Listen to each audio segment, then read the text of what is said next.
عليكم ورحمة الله وبركاته أعزائي المتابعين.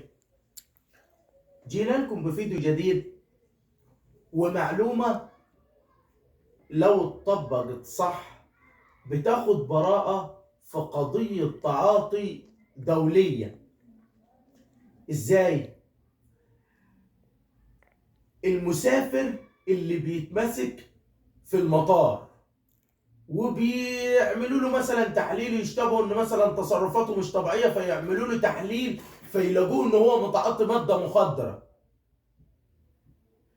ازاي انت تقدر تخلص الراجل ده من المأزق بتاع قضيه التعاطي؟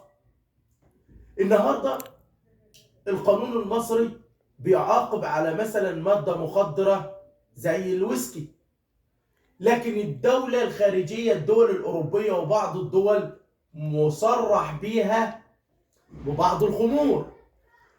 فطبعا عشان يظهر أثر المخدر على الشخص لازم يكون متاخد قبل ما هو يركب الطيارة، يعني في البلد اللي هو كان فيها، يعني ما يسريش عليه القانون المصري بتاع التعاطي، لأنه هو نزل أثناء الطيارة أو بعد ما نزل منها ما تعاطاش.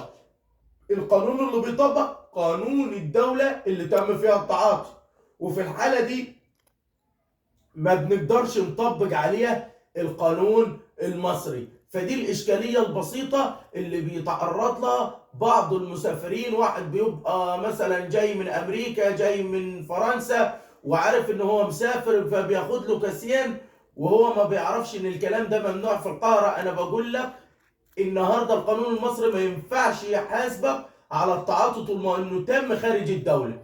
انتظرونا في فيديو جديد ومعلومه جديده.